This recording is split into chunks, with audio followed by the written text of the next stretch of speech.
Okay, crisis mode management. What drives us every day? Crises. We get, what prevents us from working on our goals and being more effective? It's crisis, right? Do first, manage second, communicate third, plan and set goals. Does that sound like anybody? Does that describe anybody's schedule? Yeah. Most people live their lives like that. We're doing it, and we're not sure what we're doing is even what we should be doing. But boy, we got to doing it down. Man, we're America. Doing it. In the Far East, not the Middle East, the Far East, they're more about being in the present moment, being mindful. You need to think about your goals that way. We all do. Are you crystal clear? Are you mindful and purposeful and living your life deliberately and on purpose, living your life from the inside out? Or are you reacting? When we live in a world of reaction, we're living in a world of slavery. So again, clarity is the antidote to anxiety. I hope I say that about 1,000 times. I hope like when you walk out, you say, clarity is that. I wish you would have stopped saying that. Now, I want you to get that. That's the point. If you're clear on your goals, you've got them written down, you're committed to them then. You can't have goals floating up here because they float up here with the other 50, 60,000 thoughts that are floating up there a day. Thoughts come in, thoughts go out. But when you capture it in writing, bingo, it's there. So what results does crisis mode management produce in your life? What do you think? Yeah, who said that? Yeah, beautiful, absolutely. That would summarize everything. And it summarizes our,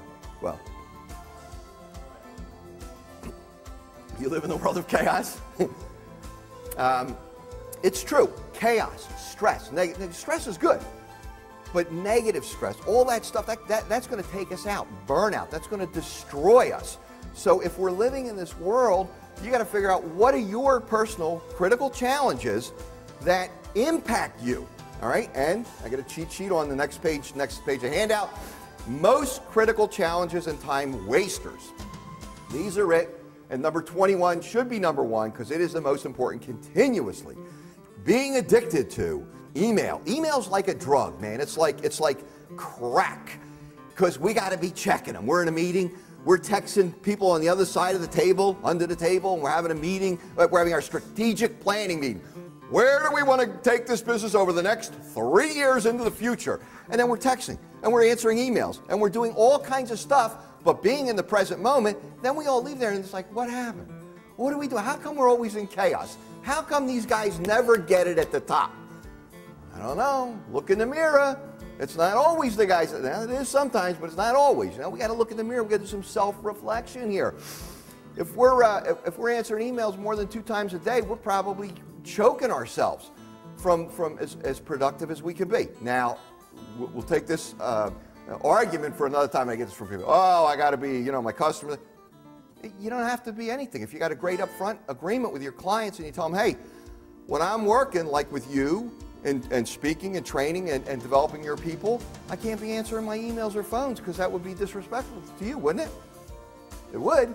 So when you email or call me, I will get back to you by the end of the day or the beginning of the next day, right? So we got to have good upfront contracting with our clients. And then when we do that, then they know what to expect. But if we tell them, hey, we guarantee 30-second response time, you just set yourself up for failure. That, or sub that out, hire that out to an outsourcing firm that responds. Yep, we're responding in 30 seconds. They'll get back to you tomorrow. Right? But we're just so obsessed with speed that we don't think about where we're going. Did you ever go flying down a turnpike and miss your exit? We're making good time going in the wrong direction. Yeah, we're going faster and faster, weaving in and out of traffic. Yeah, I'm not a detriment to society. No problem. Get out of my way. So identify. What are your challenges? Identify that. Oh, man, I'm glad you came back. I thought it was something I said. Identify your challenges, because I do that a lot. I usually empty about half the room. Identify what your challenges are. Circle them, and then go back and work on them later, okay?